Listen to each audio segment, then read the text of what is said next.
Do you remember how you first found out about this album? So not exactly, but they had three singles before this album, and I have all of those singles. So therefore, I assume that I discovered them through the singles. First of all, I would have been pretty young at this point, though. It is possible that I kind of discovered them all at once. I just can't really remember. What I do know is that once I discovered them, it immediately became a thing that I absolutely loved, and obviously had to have everything by them. And actually, my very first band, which was a band I had at high school, um, uh, covered a song called Getting Nowhere Fast, which isn't on the album. It's the first single. But we covered that. And I guess I was 16, 17 in that band. So I obviously knew of them by that point. Well, I did go and check out Getting Nowhere Fast, even though it's not on the album. And as you had mentioned in an email, there's different versions of this album, and so there's one I think that includes all the singles and maybe some outtakes, and so it's probably on that version. But I checked it out because I saw it charted like 4 or 5 years ago, and then in looking into it, I guess it had been re-released. That's really Um, interesting. I didn't realize that. I mean, it's the kind of song that I can imagine being in a film, so it probably was in a film. yeah. It has also been covered by The Wedding Present, so that gave it a bit of attention as well. My school band covering it didn't get didn't get it much attention. No. Okay.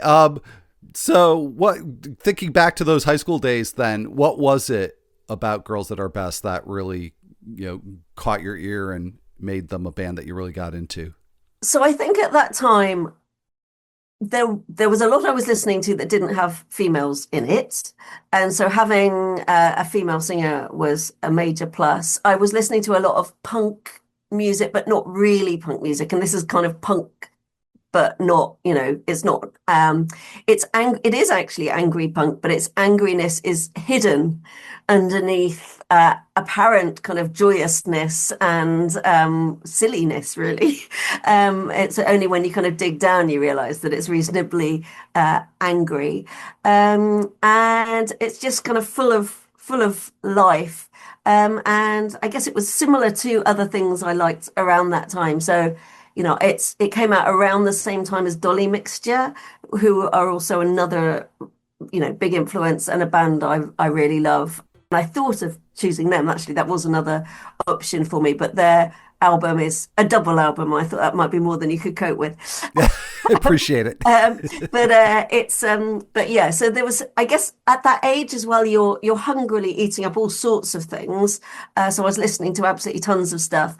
All the other people in my band were males and they liked, Echo and the Bunnymen and Teardrop Explodes and The Cure and Sisters of Mercy and things like that. And I did like those things, but this, bands that had a female singer and that seemed fun, um, obviously grabbed my attention even more.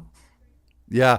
Were you surprised to find out that there were men in the band? Because I will admit that I was, given that the band is called Girls at Our Best. I don't, I think I probably wasn't surprised, but because at that time, there were almost no bands that were all girls or even that had more than one girl in them. I mean, it was really rare. So they came out of the Leeds art scene, and there was a band there called Delta Five, who you may have heard of, and I believe they were all girls, but it wasn't. And obviously there was the Raincoats, and actually Dolly Mixture was all girls in the Slits, but it wasn't that common. So I don't think I would have had any prior expectations despite their name. Yeah, I guess it comes from another one of their songs. And there wasn't really any meaning intended by choosing the name.